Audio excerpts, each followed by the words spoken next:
Shall I tell you about my morning? I had a very Swiss morning. I'm in Ticino. There is the Locarno Film Festival going on. We go every year with my husband. My husband lives in Ticino and I spend time with him as much as I can. And this morning, we started with breakfast with a federal councillor, one of the members of our executive.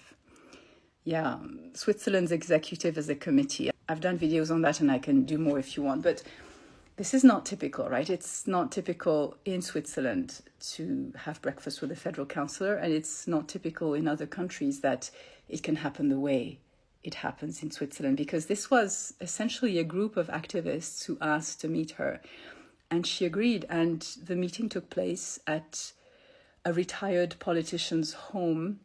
She came with her personal assistant and zero security. This is Switzerland. This is the country from which a picture went around the world a few years back of our president swiping his phone on the platform of a train station in the midst of people who were not recognizing him. And it was just a completely normal, random day of the week. So here we were having croissant and raspberry jam and tea and coffee. And the reason for the meeting was to discuss what Switzerland should do more of, and how this could happen for the defense of international humanitarian law. Over breakfast. This is direct democracy in a peaceful country where civil society functions well. I mean, where in the world would you simply have breakfast with a member of your executive and no police?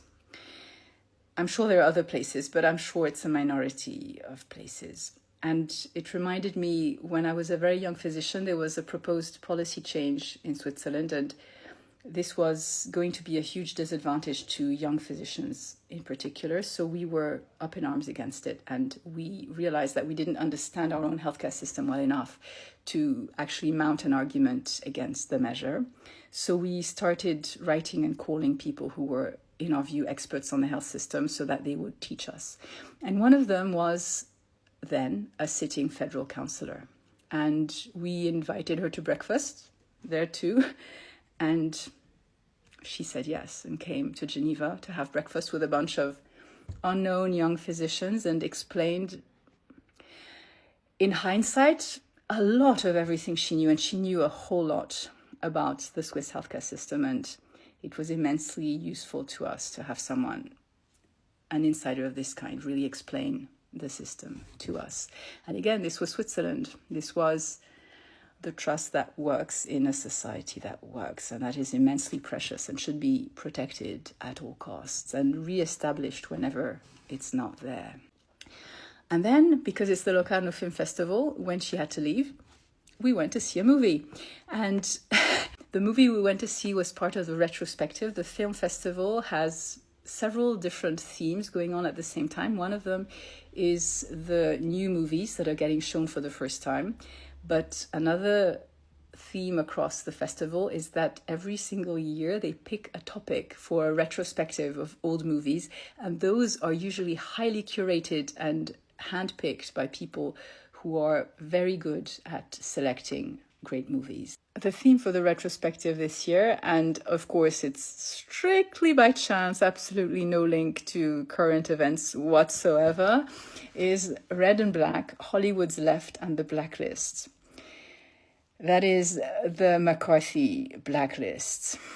And of course, when we came back from the movie, I opened my phone and saw that Dr. Fauci had been held in contempt of Congress by a Senate commission.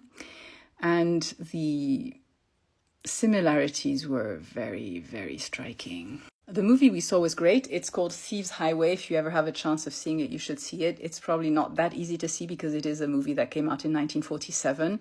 But still, it's worth finding if you can find it. And if anybody knows where to find it outside of the Locarno Film Festival, please drop us something in the comments to that effect to help us out. And the movies are introduced by people who are very knowledgeable. The person who introduced today's movie was from the US, had a very clear US-American accent, and every time she apologized for the current political situation, she got applauded by the Swiss Ticinese public.